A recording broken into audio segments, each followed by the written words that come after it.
So today we are going to start the second part of the living world. In the first part we have discussed earlier about adaptations in plant. Now in this we are going to study about the adaptations which are done in animals. आता मी आधी परत तुम्हाला एकदा adaptationची concept सांगतो. Adaptation म्हणजे काय? जेव्हा आपण स्वतःमध्ये बदल आणतो सर्वाइव्ह करण्यासाठी त्याला आपण adaptation म्हणतो.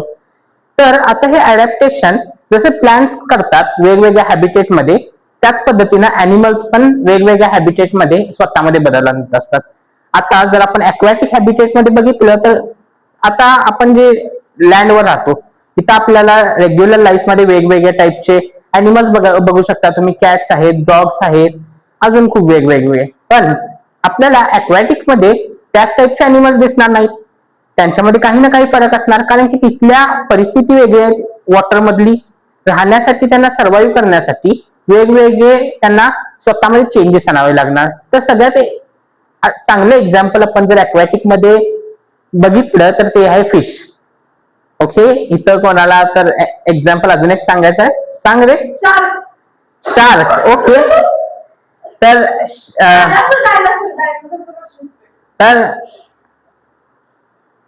तर जर आपण बघितलं फिशेस मध्ये, तर फिशेस मध्ये काय असतंय की जर तुमची फिश कडे बॉडी बघितली तर फिशची बॉडी कशी असते, ती स्पिंडल शेप असते. म्हणजे काय, दोन्ही साईडला ती बॉडी असं टेपर होत असते एंड्सना. ही बॉडी जेव्हा आपण बघतो तर ह्याच्यामध्ये फिशेस मध्ये काय असते की हे स्पिंडल शेप बॉडी असल्यामुळे ते जे पाणी येत असतोय त्याला ते पार करू शकतात हे स्पिंडल शेप बॉडीमुळे. त्याचसोबत गिल्स असतात त्यांच्यामध्ये, जे नोज ऐवजी फिशेस मध्ये असतात श्वास घेण्यासाठी. त्याच पद्धतीनं त्यांना पुढे जाण्यासाठी लेग्सच्या ऐवजी फिन्स असतात, जे त्यांना फर्दर मुवमेंटला मदत करतात. हे होतं अक्वॅटिक हॅबिटेट मध्ये चेंजेस. त्याचसोबत आपण अक्वॅटिक कंप्लीट करतोय.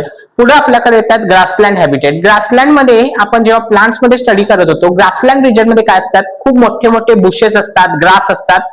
तर हे जे ग्रास आणि बुशेस असतात, मग ऑब्विसली हे गोष्टी तुम्ही जंगलमध्ये पण बघू शकतात, खूप जास्त झाडं ते नसतात.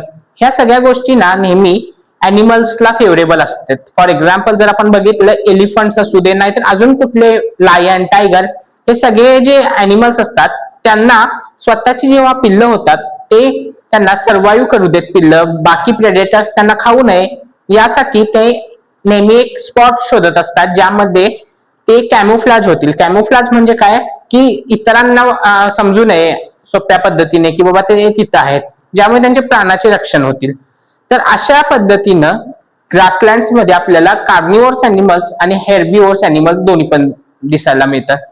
म्हणजे काय, कार्निवोर्स अॅनिमल्स म्हणजे फॉक्स असू दे, लायन, टायगर, वाईल्ड जेवढे पण अॅनिमल्स आहेत, वाईल्ड डॉग, हे सगळे आपल्याला कार्निवोर्स अॅनिमल्स मध्ये येतात. आता जे तुमचे टेक्स्टबुक मध्ये आपल्याला जे दिलेलं आहे तर मॅक्झिमम आपल्याला गोष्टी एक तर ग्रासलँड्स मध्ये सांगितल्यात आणि दुसरं आहे ते एरियल हॅबिटेट मध्ये सांगितलंय. तर कार्निवोर्सच्या बद्दल तुम्ही जर नॉर्मली बघायला गेला तर कार्निवोर म्हणजे, चला एक आपण धरून चालूया, लायनला आपण कन्सिडर केलंय. तर लायनला आपण जर कन्सिडर केलं तर लायन मध्ये कॅरेक्टर्स काय असणार, पहिला तर असणार त्याचे लेग्स. लेग्स जे असणार, जेवढे फास्ट पळायला पाहिजे तेवढे लेग स्ट्रॉंग असायला पाहिजे. म्हणून जे कार्निवोर्स अॅनिमल्स असतात त्यांचे लेग्स खूप स्ट्रॉंग असतात. त्याचसोबत त्यांना शिकार करण्यासाठी म्हणजे हंट करण्यासाठी खूप शार्प क्लॉज लागणार. त्याचसोबत त्यांना दात पण त्यांची जी असणार ती टोकिरी असायला पाहिजेत. म्हणून आपण याला इंग्लिशमध्ये म्हणतोय की जे कार्निवोर्स अॅनिमल्स आहेत त्यांचे लेग्स जे असतात ते स्ट्रॉंग असतात. पहिली तर गोष्ट, त्यांना क्लॉज म्हणजे पंजे असतात, आणि तिसरं म्हणजे केनाईन टीथ म्हणजे शार्प असलेले टीथ. त्याचसोबत आपल्याला एक स्पेसिफिक एक्झाम्पल दिल्यात ज्याचं म्हणजे टायगर. एक तुम्हाला हा नेहमी फिल इन द ब्लँक्सला एक मागचा क्वेश्चन येऊ शकतोय की dash have padded pause. Padded pause म्हणजे काय की जर तुम्ही टायगरला तर आता तुम्ही डायरेक्ट जाऊन करू शकत नाही, पण मांजराला धरला तुम्ही आणि त्याचे पाय बघितले तर असं पिंक कलरचे असतात आणि छोटे, तर ते जे असतात ना त्याला पॅडेड पॉज म्हणतात. तर टायगर मध्ये पॅडेड पॉज असतात. कारण काय असतंय की जेव्हा तो चालायला लागलाय तेव्हा त्याच्या चालण्याची आवाज होऊ नये, ज्यामुळे जे त्याचं प्रे आहे म्हणजे डिअर असू दे, बाकी कोण पण अॅनिमल्स असू दे, त्यांना कळू नये यासाठी टायगर कडे पॅडेड पॉज असतात. आता हे जे मी तुम्हाला सगळं सांगितलंय ते कार्निवोर्स अॅनिमल म्हणजे काय, जे मांस भक्षण करतात. आता हर्बिवोर्स अॅनिमल्स म्हणजे काय, जे फक्त घासपूस खातात तुमचे, लिव्ज असू दे, बाकी फ्रूट असू दे, हे सगळे गोष्टी जे खातात त्यांना हर्बिव्हर्स म्हणतो. तर हर्बिव्हर्स जे अॅनिमल्स असतात तर त्याचे एक्झाम्पल तर तुम्हाला माहितच असायला पाहिजे, जसं की डिअर असू शकतंय, हे हर्बिव्हर अॅनिमल आहे. तर जर तुम्ही डिअरला कन्सिडरेशन मध्ये घेतलं तर डिअरचे पाय कसे असतात, ते खूप मोठे पाय असतात, लांब, ज्यामुळे तो उड्या मारत लांबपर्यंत आणि खूप कमी वेळात जाऊ शकतो. त्याचसोबत काय असतं अजून, जे हर्बिव्हर्स अॅनिमल्स असतात त्यांचे डोळे, फोरहेड, आपले आपण पण बघा, माणसांचे पण बघा, हे जे डोळे आहेत ते फोरहेड आपलं जे आहे त्यांच्या खाली असते, ज्यामुळे आपल्याला विजन जास्त मिळू दे. हे हर्बिव्हर्स मध्ये पण फोरहेडच्या खाली असतात त्यांचे जे डोळे असतात, कारण की त्यांना ते पूर्ण एरिया कव्हर त्यांना दिसू दे यासाठी हर्बिव्हर्स मध्ये ते असतं. प्लस हर्बिव्हर्स मध्ये काय असतं, त्यांचे जे इयर्स असतात ते फ्री मुव्हिंग असतात. म्हणजे तुम्ही जर आता कॅटला बघितला तर समजा कॅट पुढे जात आहे तर पाठीमागून आवाज आला तर ते स्वतःहून तोंड फिरवून बघत नाही, त्याचं कान आपोआप आधी सुरुवातीला हलतोय. हेच म्हणजे काय, हर्बिव्हर्स मध्ये पण या टाईपचे कान असतात ज्यामुळे ते 360 डिग्री पर्यंत आवाज कॅप्चर करू शकतात. आता तुम्हाला एक स्पेसिफिक एक्झाम्पल दिलंय जे तुम्हाला येऊ शकतंय परत अजून वर्ड मार्क नाही तर मॅच द पेयर्सला, की कुठले हर्बिव्हर्स अॅनिमल्स आहेत जे सराउंडिंग सोबत कॅमोफ्लाज होऊ शकतात. तर ह्याचा आन्सर येणार तुमचे डिअर एक आहे आणि ब्लॅक बर्ड्स. ब्लॅक बग्स आणि डिअर जे आहेत हे असे अॅनिमल्स आहेत जे सराउंडिंग सोबत कॅमोफ्लाज होतात. आता हे अडॅप्शन सगळे होते ग्रासलँड हॅबिटेट. आता तुम्हाला वाटत असेल की मी खूप फास्ट घेत आहे, पण तुम्हाला ह्या सगळ्या हॅबिटेट्स अडॅप्टेशन मधनं पाठ करायची गरज नाही प्रत्येक गोष्ट. हे तुम्ही जर तुमचा डोकं पण लावला, म्हणजे आता अक्वॅटिक तुमच्या समोर आला तर तुम्हाला लगेच डोक्यात जायला पाहिजे की आपण अक्वॅटिक म्हणजे काय, फिश बद्दल बोलायला लागलोय. मग फिश जर तुम्ही स्वतःच्या डोक्यात इमेज आणली त्याची, तुम्हाला आपोआप दिसणार की बाबा ही बॉडी स्पिंडल शेप्ड आहे, फिन्स आहेत, त्याला गिल्स आहेत श्वास घेण्यासाठी. पुढे तसं ग्रासलँड मध्ये गेलं तर ग्रासलँड मध्ये ग्रासेस आणि बुशेस आहेत, म्हणजे काय, तिथं अॅनिमल्स असायला पाहिजेत कारण की ती एरिया ग्रासेस मध्ये आहे. मग ग्रासेस जर असले तर हर्बिव्हर्स असायला पाहिजे कारण की हर्बिव्हर्स ग्रासेसवर खातात, लिव्स खातात, असे व्हेजिटेरियन असतात इन शॉर्ट आपण म्हटलं तर. मग व्हेजिटेरियन म्हटलं हर्बिव्हर्स अॅनिमल्स तर सगळ्यात आधी तुमच्या डोक्यात यायला पाहिजे डिअर. डिअर जर तुमच्या ह्याच्यात आलं तर तुम्हाला फक्त थोड्या गोष्टी लक्षात ठेवायच्या आहेत, जसं की त्याचं जे डोळे आहेत ते फोरहेडच्या खाली असणार, जास्त एरिया कव्हर होऊ दे म्हणून. आणि दुसरे आहेत की त्याचे लेग्स जे असतात ते मोठे असायला पाहिजेत, ते जम्प करून फास्ट पळण्यासाठी. आता जिथं जिथं कार्निव्हर्स कुठं असू शकतात तर त्याचं पहिला उत्तर असणार जिथं हर्बिव्हर्स असतात. हर्बिव्हर्स म्हणजे काय, जे लिव्हज खातात, आणि कार्निव्हर्स म्हणजे काय, जे स्वतः मीठ खात असतात. तर कार्निव्हर्स जे असतात, मग जर हर्बिव्हर एक जाग्याला असला तर कार्निव्हर पण तिथं असायलाच पाहिजे कारण की त्याचं फूड आहे हर्बिव्हर. म्हणून कार्निव्हर जर मी तुम्हाला सांगितलं तर तुम्हाला सिंपल एक्झाम्पल्स आहेत, लायन, टायगर, हे सगळे तुम्हाला डोक्यात यायला पाहिजे. त्यामध्ये एक खूप चांगलं एक्झाम्पल येतंय, ते आहे टायगरचं दिलं त्यांनी, की टायगर्स मध्ये पॅडेड पॉज असतात जे त्यांना खूप स्लोली आणि सायलेंटली वॉक करण्यासाठी मदत करतात. आता पुढं जे अडॅप्टेशन आहे ते येतंय स्नोवी रिजन मध्ये. आता स्नोवी रिजन मध्ये तुम्हाला जास्त सांगितलेलं नाही, पण तुम्ही जर स्नोवी रिजन मध्ये कधी पण गेला असेल, काश्मीर नाहीतर तिथं, तुम्हाला एक गोष्ट खूप सिंपल तुम्ही बघू शकता. पहिली गोष्ट, स्नो म्हणजे काय, व्हाईट असणार, सगळीकडे व्हाईट असते.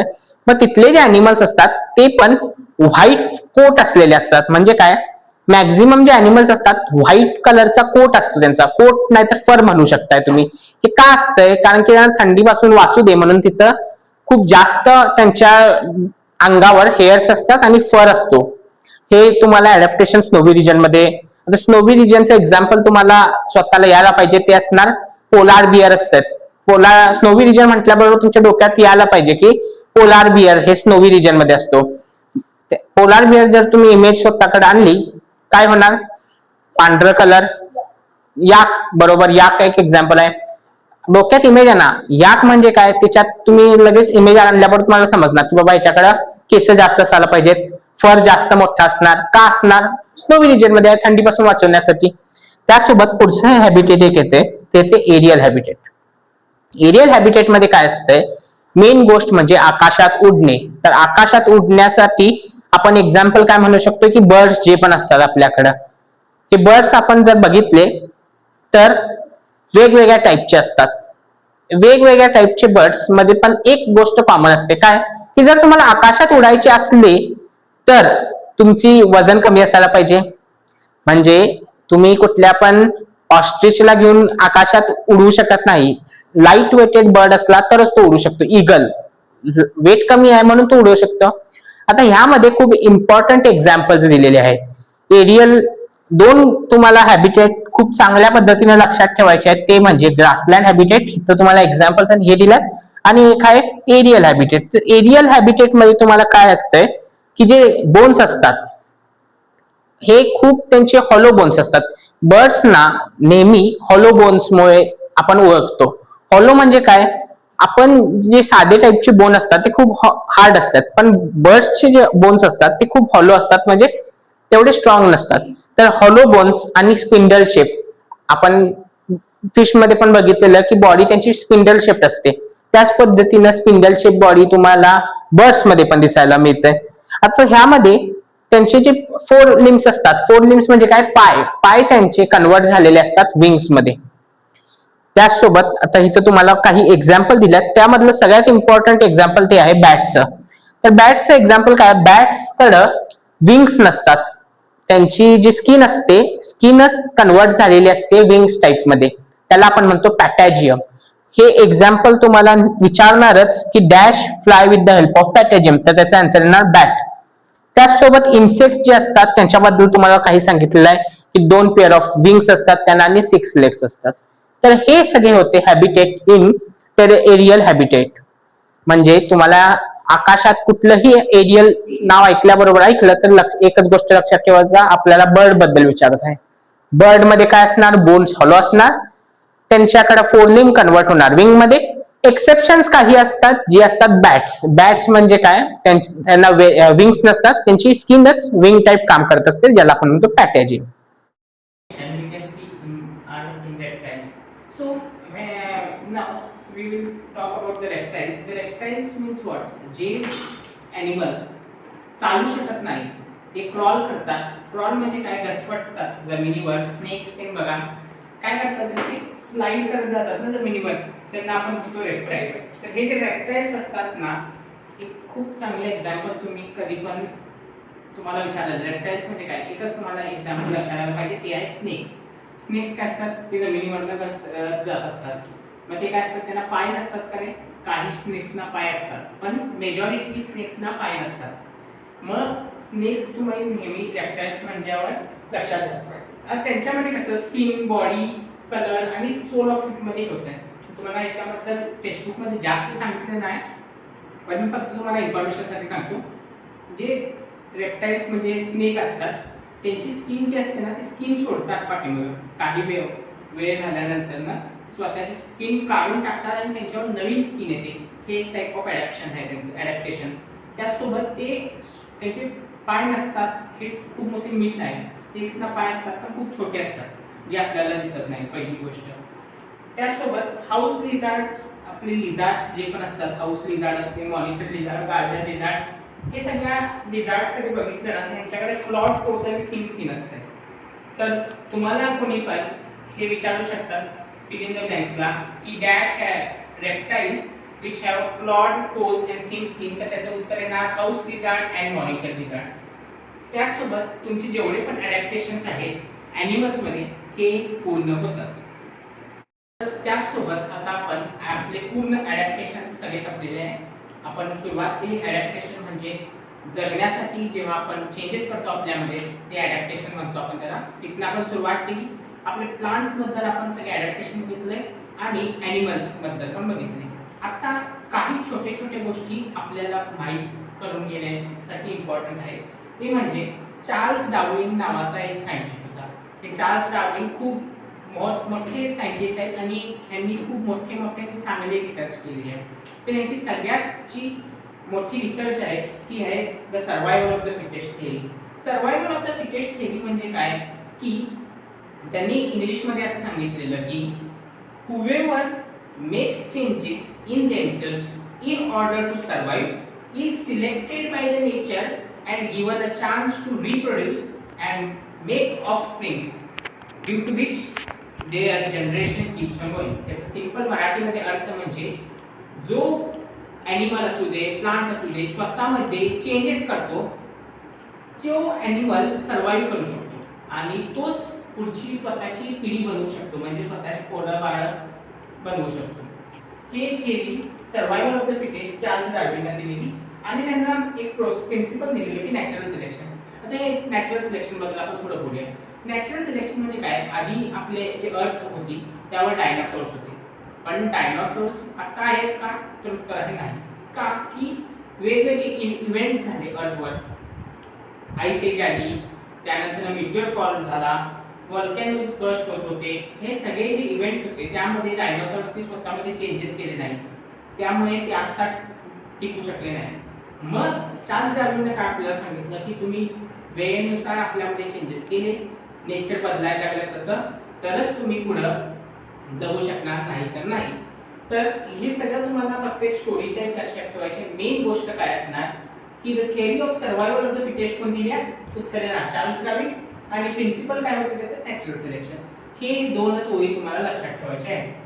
त्यानंतर आपल्याला इथे नॉमेनक्लेचर. नॉमेनक्लेचर म्हणजे काय? आता समजा की आपल्याकडे दोन व्यक्ती आहेत, ओके. एकट्याचं नाव आहे रणवीर आणि दुसऱ्याचं नाव आहे, तुम्हाला एक्झाम्पल सोबत देऊया आपण. एकट्याचं जे नाव आहे ते आहे RANVER रणवीर आणि दुसऱ्याचं जे नाव आहे ते आहे RANVIR.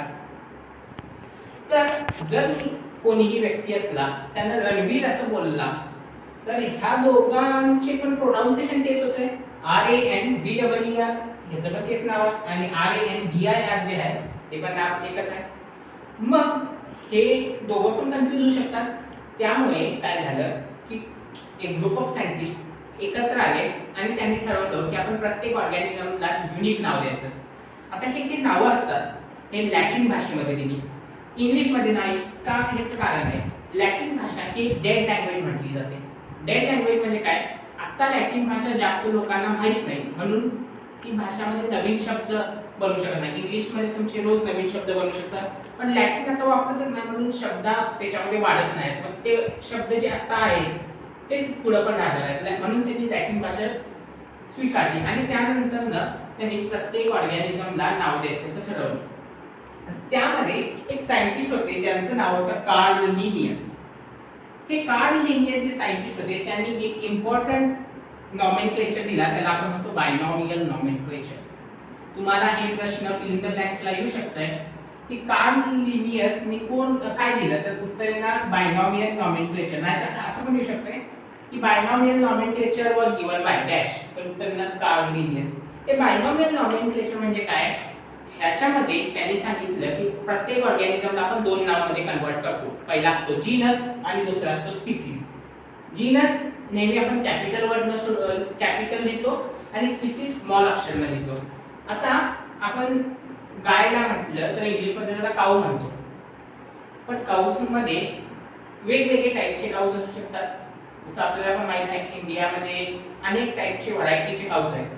मग हे क्राऊला आपण जर चांगल्या पद्धतीने आपल्याला ओळखायचं असलं, फॉर एक्झाम्पल हे काऊ काय आहे, आता समजा इंग्लिशमध्ये आपण काऊ म्हणायला लागलो, कुठली दुसरी भाषा आहे त्यामध्ये काऊला नाव काय खूप वेगळं असते. आता हे कन्फ्युजन होणार ना. फॉर एक्झाम्पल हिंदीमध्ये बघितलं तर तुम्ही भैंस म्हणताय, इंग्लिशमध्ये काऊ आहे. मग हे काय? एकच जनावराला वेगवेगळे नाव आहेत, ज्यामुळे कन्फ्युजन होत आहे. म्हणून लॅटिन भाषा वापरायला सुरू केली कार्ल लिनियसने आणि त्यांनी म्हटलं की आपण बायनॉमियल नॉमेनक्लेचर देणार, ज्यामध्ये पहिलं जे असतं तो जीनस असतं आणि दुसरं स्पीसीज असतं. मग लॅटिन भाषेमध्ये काऊला आपण म्हणतो बॉस टोरस. आता जर मी कसं लिहिलंय ते बघा तुम्ही, तर बॉस टोरस, मग मध्ये बी जी आहे ते कॅपिटल आहे.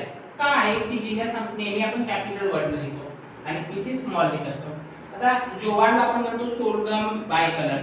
आता ही नावं फक्त तुम्ही लक्षात ठेवा, तुम्हाला एक्झामला एवढी डिफिकल्ट विचारणार नाही, पण फक्त लक्षात राहू दे की पहिला जे नाव असतं तो जीनस असतो आणि दुसरा स्पीसीज असतो.